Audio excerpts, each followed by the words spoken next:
Okay, so now we're going to discuss the security features and functionalities. Again, there's a ton of security features and functionalities. We will focus on a few. There will be other lessons also like FireNet and distributed firewalling that cover security.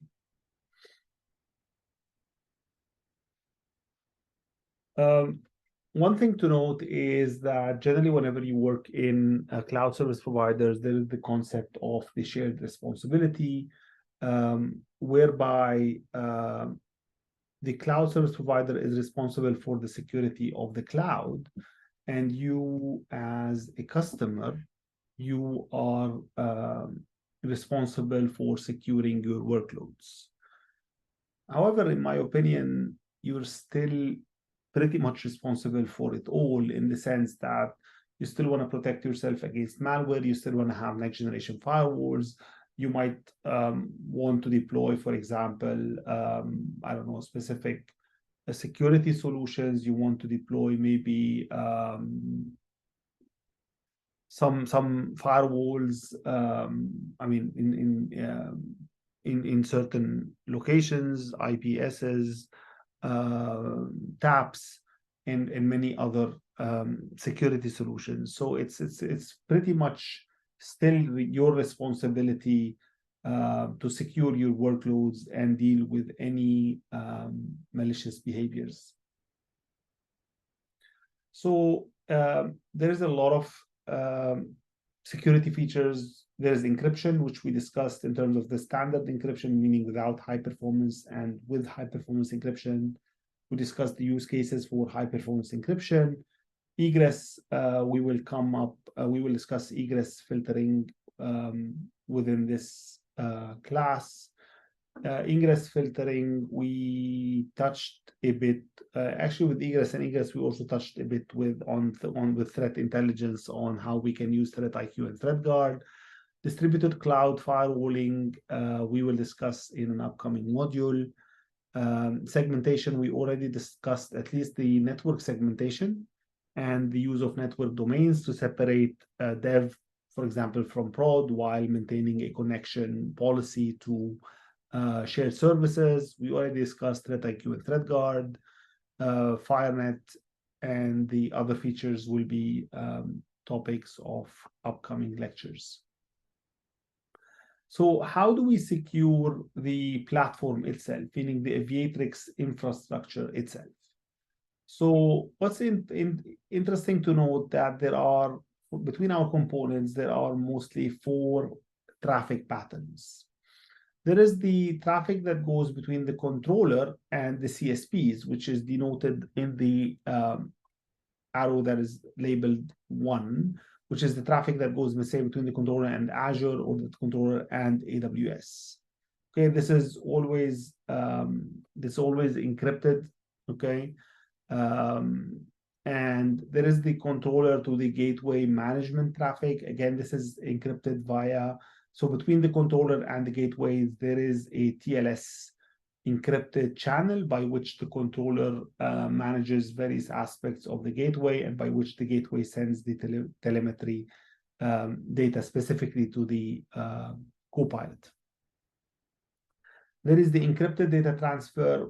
If there is HPE or no HPE, any gateway to gateway communication will actually be encrypted, again, with high performance encryption or without.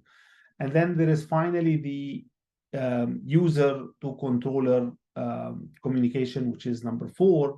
And that one we can also leverage security groups to lock it down to only your enterprise public address as an organization. We will talk on some of these infra security controls. We already discussed how we can do basically SAML-based authentication with RBAC based on permission groups, and we can even add multi-factor authentication in that regards to protect and secure access to the controller and Copilot, as well as ensure that the users who are logging in have the least privilege in order to perform the functions they actually need to do. We'll discuss about the two other features. Now, on another hand, Aviatrix takes security very seriously, and there's a ton of activities always happening to make sure that we have hardened all our appliances. We have the necessary certifications, and we do a ton of penetration testing, and always release security patches whenever needed. So monitor gateway subnets is a very simple feature whereby we do not want somebody to launch an instance in the same subnet as our gateway. As this way, this instance will not be subject to the routing, the routing and security functionalities that the Aviatrix platform provides.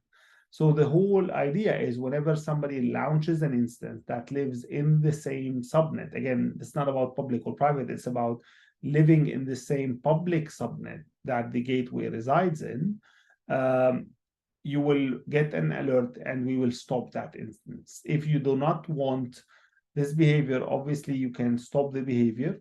The other option is you can exempt certain instances from basically you will allow these specific instances for, I don't know, specific reasons, scanning, whatever reasons you have, you are okay to have these instances not be subject to the routing and security functionalities of the Aviatrix platform. If you want to do that, you can specify the instance IDs here, or you can completely disable the feature, which is not something we would generally recommend. We generally, I would suggest we keep the feature on, and you can exclude any number of instances if you don't want them to be subject to Aviatrix's routing and security. Okay, so the next feature is also very interesting, the controller security group management. So Aviatrix, part of the controller's job is to manage the security groups of both itself and all the gateways to ensure that only the gateways that we have created are allowed to talk to us. So what we're seeing here, this is, for example, an Aviatrix gateway, and we have allowed its communication with the controller. Similarly, this is another Aviatrix gateway. So whenever we have an Aviatrix gateway, we will allow, as I said, port 443, because the communication between the gateway and the controller happens over a TLS channel.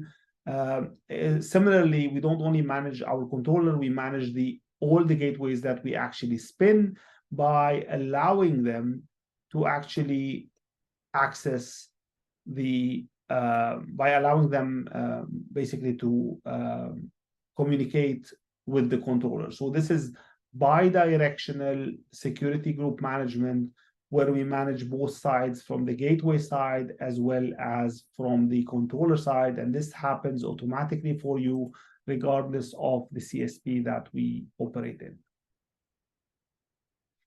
So in terms of how do we secure the platform with a load balancer, I'll probably go to the diagram and to explain things in a much easier way.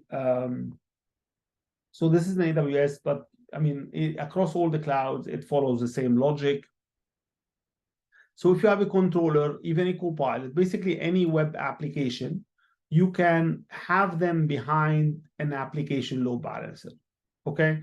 The advantage of the application load balancer is it's able to do host-based routing, meaning that you can say if it is controller.aviatrix.com, then give it to the controller. If it's copilot.aviatrix.com, the load balancer can read these details and decide to give it to a different backend, like the controller or Copilot, based on the host path. So the other benefit of a load balancer is we can actually terminate SSL. So we can terminate the encryption at this load balancer, okay? And then from the load balancer to the backend, I mean, if you want to go clear text, you can, or if you want to go again with HTTPS, that is also a possibility. The third benefit of a load balancer is the capability of attaching a WAF, which is the web application firewall, to block web application attacks, things of the nature of SQL injection or cross-site scripting. Thus, any request that comes to the controller or Copilot, we can terminate the session. We can send it to the WAF. The WAF can decide if this is malicious or benign. And then if benign, it will go back and continue its way to the controller or Copilot, okay? The third benefit of the load balancer is that it also has an actual security group. So there is a security group that you can attach to the application load balancer. And this would also help because on the security group, you can only allow your public address space to access the load balancer, and everyone else in the world will not be able to access.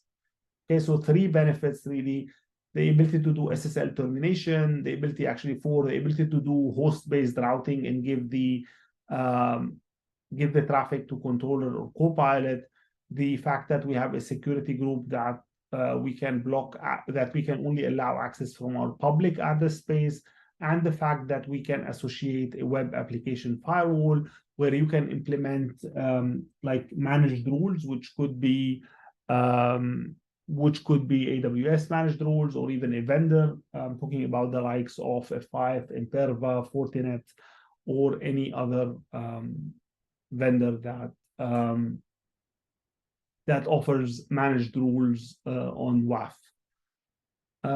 Now, the other thing is you can also, as always, attach a security group to the controller, and you can only allow traffic if it's coming from the ALB security group, thus avoiding the fact that a user might bypass the load balancer and try to get to the controller, because the controller is going to only accept the connection if it is coming from the ALB. Okay, so this is now on another note, the communication between the controller and the gateways continues to happen on IP to IP basis, meaning the load balancer and all the WAF, everything we've discussed is not going to affect the gateway to the controller. That one happens from the IP of the gateway to the IP of the controller. And again, we use the controller security management feature that we have discussed. Okay, if you go to other providers, you will see on Azure, it's exactly the same thing. I mean, instead of an ALB, they have the application gateway.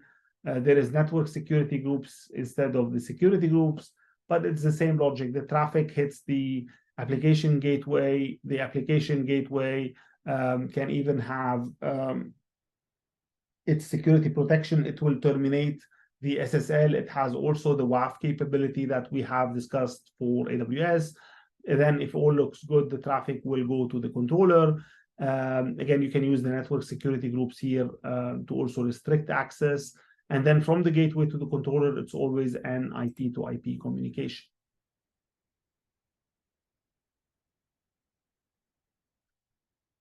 So let's look at another feature.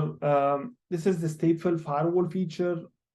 The whole idea is that across all of our gateways, spokes, or transits, we have a layer 3, layer 4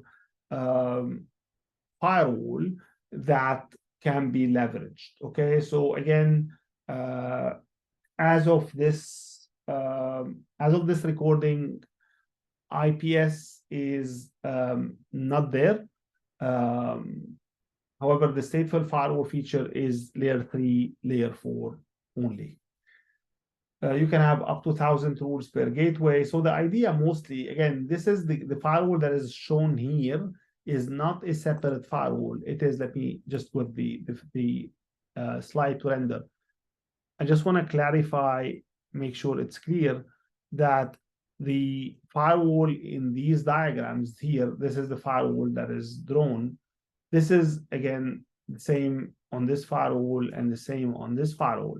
This is not an external firewall. This is the embedded stateful firewall that is within our gateways, that is layer 3, layer 4 capable. Okay. Again, on the spoke gateways, we also have the same functionality. The reason you're seeing it here on the transit, because it might make sense as the transit is also like the central location for any east-west traffic. So it makes it easier to manage it at the transit level than on the various spokes.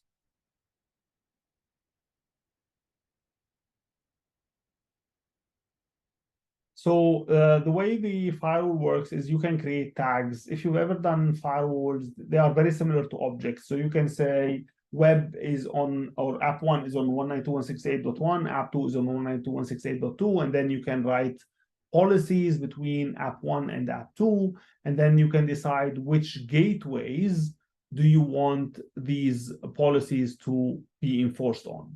And if you remember from ThreatIQ and ThreatGuard, we saw that they actually when you do threat IQ and you do blocking or remediation, we have rules that block traffic from that malicious IP to anywhere and from anywhere to that malicious IP. Those rules actually leverage the stateful firewall functionality on these gateways.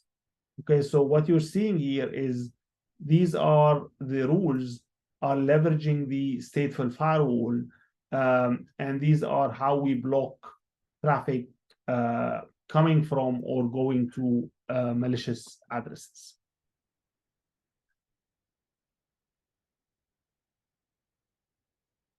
Okay, so in terms of egress FQDN filtering, let me just get the slide to roll on. I just want to distinguish before we continue. There are public workloads and private workloads. This distinguishment is not there in all public clouds. Like, for example, Azure does not distinguish it functionally. However, you can still achieve the same with UDRs. In AWS, it's a clear distinguishment where you have to decide if the subnet is public or private. In a nutshell, a public workload is a workload that you want everybody to access. Think about like a web server, a website, anything that you want to expose to the world. A private workload is a workload that does not need to be accessed from the internet. However, it might still need access to the internet. The closest analogy I could think about is our laptops, right? Our laptops are connected to the internet, but they cannot be connected to from the internet generally, unless you're doing something specific. So we need the internet to browse, we need the internet to get updates. So these private workloads, think about your database or think about any app layer. They need outbound access to the internet. They need to be able to access, sorry, just give me a second. They need to be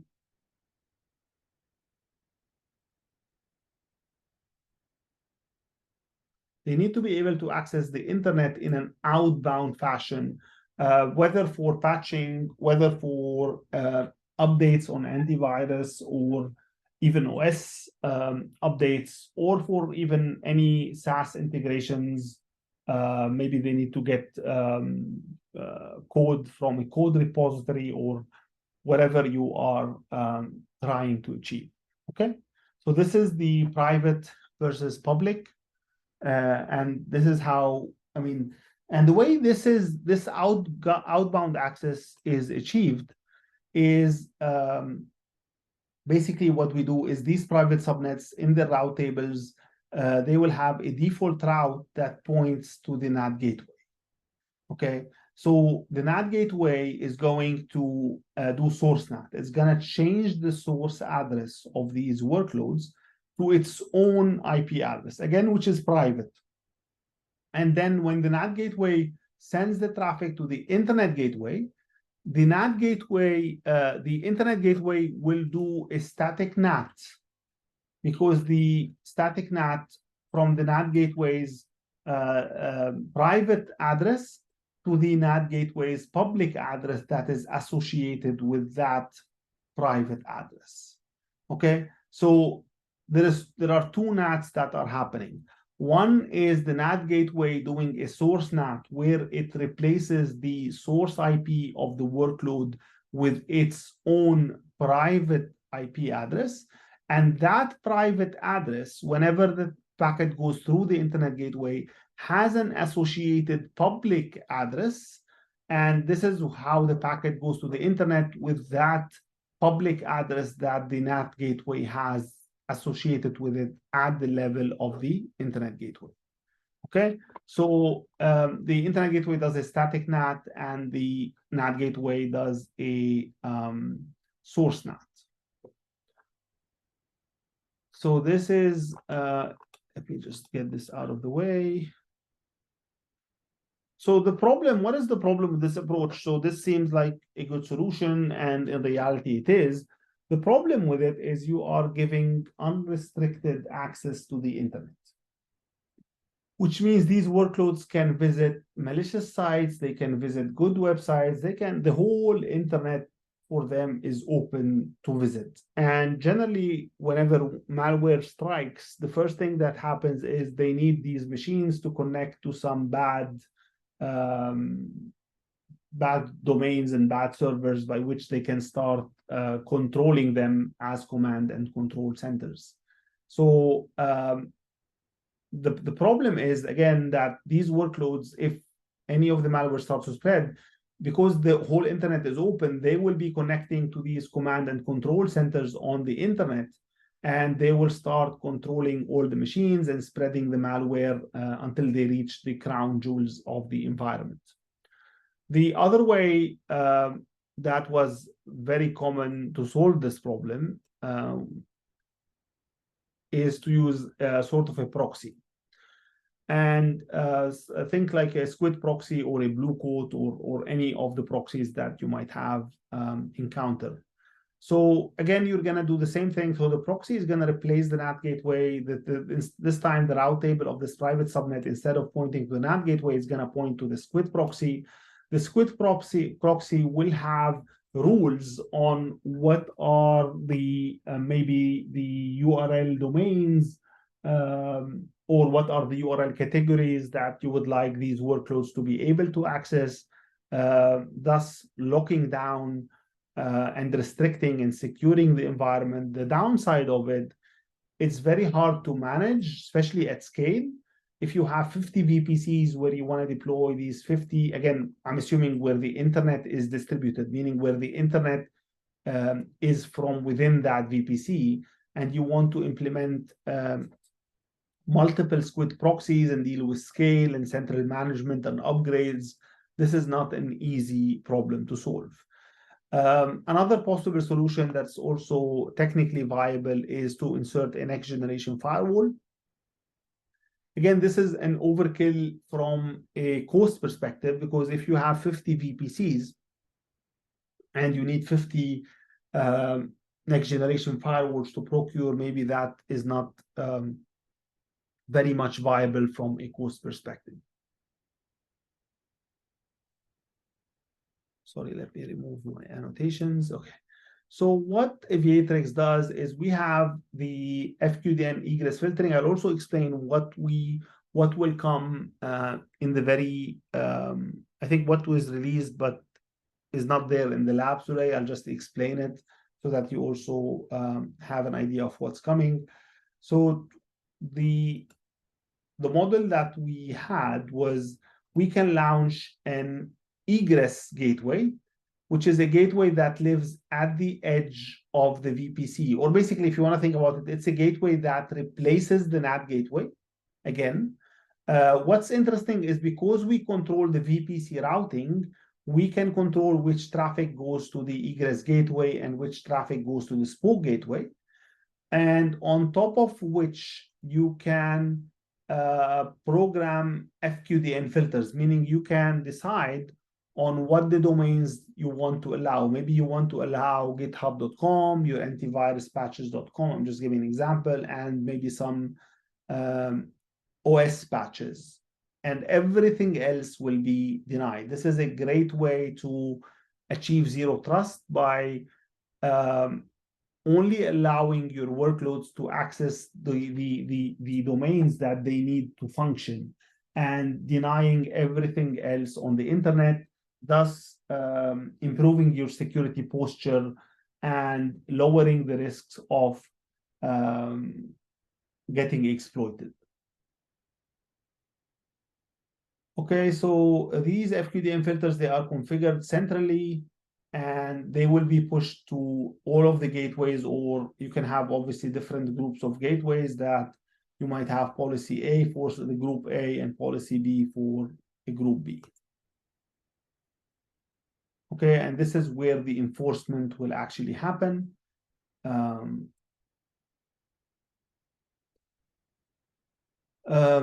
The different modes of applying this, there are different architectures. One is you can be a customer and only have the local egress FQDN filtering, which means you don't have even our spoke or our transit. You just deploy our egress to replace your NAT gateways, and you can get all the egress filtering and the VPC routing management as we have discussed. Now, if you have the spoke and the transit, then you are in this VPC. Again, this is where the beauty of the controller being able to manage the routing inside the VPC. We can decide if the traffic needs to go to the internet, we are sending it to the egress gateways. If the traffic needs to go to the east-west, we are sending it to the spoke gateways. Okay, and if there is the centralized egress, maybe less commonly I see, but you're able to have our gateways in a these are the centralized egress gateways in a centralized fashion. So now the traffic, if it's going to the internet, because the internet now is not inside the VPC, the traffic will go from the workloads to the spoke, to the transit will give it to the egress gateways where the policies will be applied. Okay, so let me now explain. I'll have a lucid a bit that explains in detail the different types of gateways, and just dives a bit further on this. Okay, so I just wanted to distinguish two types of gateways in case you read the documentation. One of them is an egress gateway. So an egress gateway is a replacement of a NAT gateway.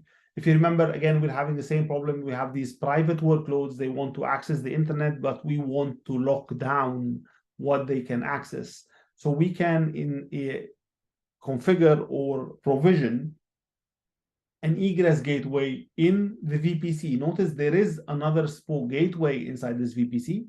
And because we control the VPC routing, we can decide which traffic goes towards the egress gateway, be it the internet traffic, and which traffic actually goes to the spoke gateway, be it the east-west traffic. Okay, on this egress or FQDN gateway, this is where we can configure our either an allow list or a deny list, preferably an allow list for zero trust, where you can allow some URLs and everything else will be denied. This would be the most secure way of implementing it. Next, there is a concept of a public subnet filtering gateway, and why would it be interesting? By the way, these gateways also, you can have threat IQ and threat guard, because any traffic that will go from the private subnets going outbound, or even basically this traffic will go through this gateway. So if we see that the destination we are hitting is a known malicious destination, we will automatically provision via threat IQ, the remediation rule by which we block traffic that is going or coming from that IP. And if you just based on what we know now, this is leveraging the stateful firewall functionality on the gateways themselves. Now, coming to the other type of gateway, coming to the problem is how do we protect in the same manner public subnets? So for public subnets, by default, okay, if we, without us doing anything, generally a public subnet will always have its routing goes to the internet gateway. That is one property of a public subnet. If you go and look at the public subnet's route table, you will see that the default route actually points to the internet gateway. So how can we do FQDN filtering? What we're doing is we are inserting, we are telling this, we are manipulating the routing table of this public subnet by telling it, if you have to go to default, do not go to the internet gateway, but come to this public subnet filtering gateway. From the name, it is meant to protect workloads in public subnets by doing the same FQDN filtering functionality. And this is possible because we can manipulate the routing table of this public subnet to have it to go through this public subnet filtering gateway. So the same logic where we can apply the allow list or deny list of domains. So now we are protecting not only the workloads in private subnets, but also the workloads in public subnets. One interesting differentiation, just so that since we open the discussion, is on the private subnet front, we have to do a source NAT on the egress gateway because these workloads do not have a public address associated with them on the internet gateway because they are private by nature. This is why the source NAT is mandatory at the level of the egress gateway. And when the packet goes to the internet gateway, it sees the source address being the egress gateway and says, oh, you have a public address that is associated with that address, and this is how the packet goes to the internet. Versus in a public subnet filtering use case, the workload itself is in a public subnet. So the workload already has a public address to it. Just to explain again, just make sure. So this is the workload, right? It already has a public IP that is mapped to its private IP. Again, because this workload is already in the public subnet. Okay, so when the packet goes from the workload, we do not want the public subnet filtering gateway to NAT, because if it NATs, it's gonna break the IP address that this workload should come up with. So a public subnet filtering gateway in a nutshell will not do NAT, versus an egress or an FQDN gateway will has to NAT in order to get the workloads to the internet. Both of them are able to apply FQDN filtering.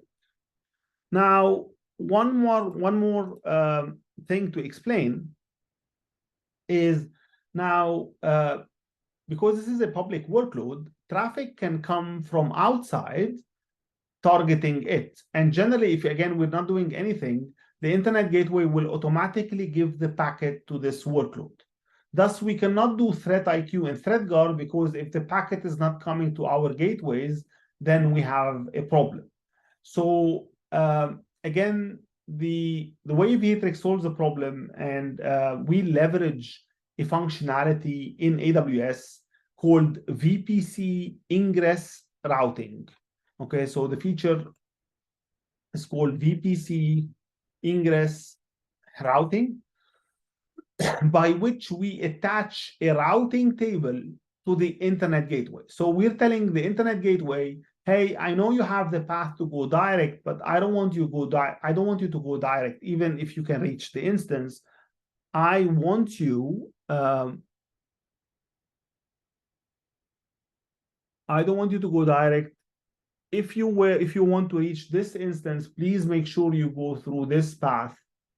and I will take the packet to this instance. Now, the advantage is any requester from the outside who wants to go to this instance, I will be able to see the flows here. And if I see a match with any known bad IP, I can implement threat IQ. So this is the differences between the public subnet filtering gateway as well as the egress gateway. Now, the new model, which I think is very exciting, whereby we don't need egress or PSF gateways, whereby we are going to leverage the spoke gateways themselves. And instead of having additional specialty gateways, the spoke gateways themselves are going to handle egress filtering on top of the spoke gateway functionality that they provide. Okay, and if you remember, we also discussed scaling.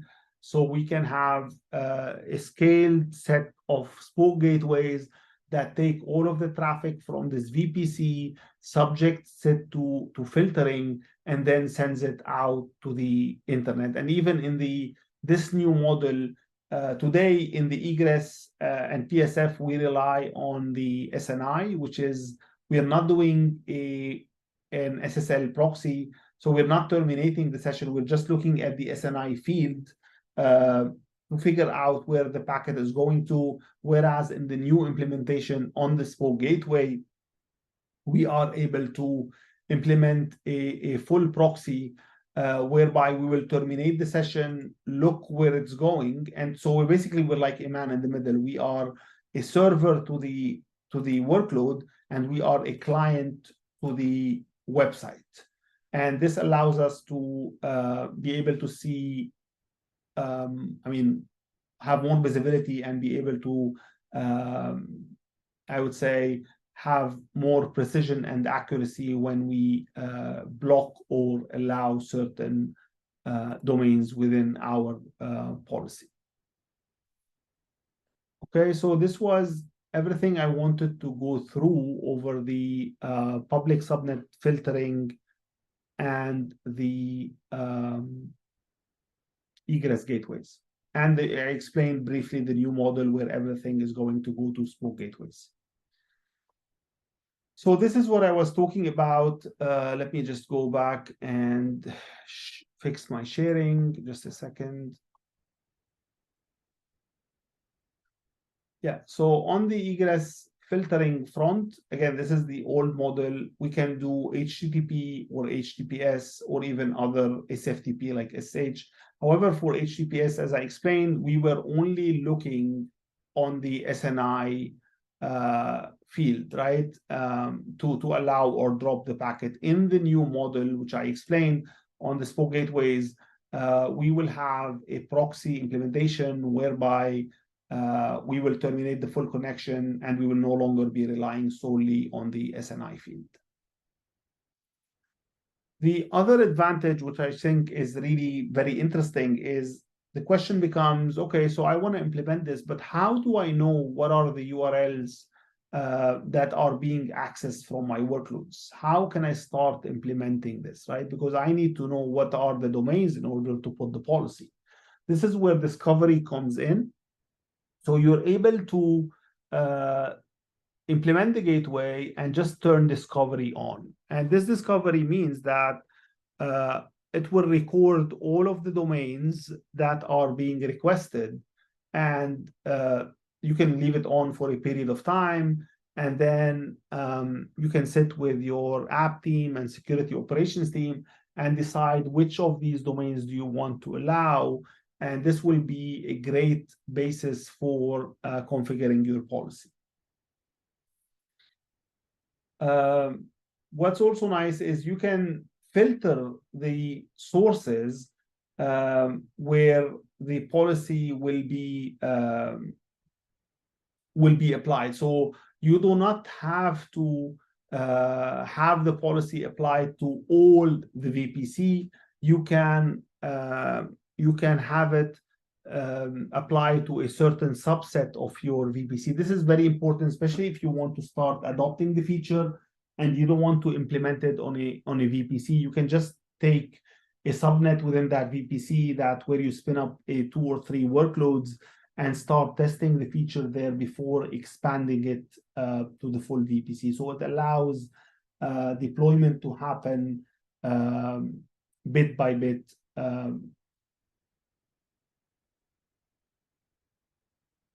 You also have visibility on Copilot, where you're able to see the top domains, which rules are being hit, what are the source IPs. We also explained the public subnet filtering gateway. And before ThreatIQ and ThreatGuard, and even if you're a customer today that uses GuardDuty, you are able to integrate GuardDuty with our public subnet filtering gateway. The idea is very simple. So if you remember, the public subnet filtering gateway will take all the traffic from the internet gateway in order to protect the workloads in the public subnets. So GuardDuty is you can think about it like a threat detection service, whereby it looks at things like VPC flow logs, it looks at Route 53 queries in order to determine whether there is any malicious activity. So the moment GuardDuty discovers those, especially if there is anything that relates to an IP address, it can inform the controller about them. And the controller can automatically program rules on the gateways in order to block these malicious IPs. This is very similar to what we do today with ThreatIQ and ThreatGuard. I would say the advantage of ThreatIQ and ThreatGuard is that they are CSP agnostic, meaning they will work across any of the CSPs that we support, versus GuardDuty might be more relevant if the customer, for example, or if the organization is in AWS only. Okay, so now we will go to the lab on Egress FQDN filtering.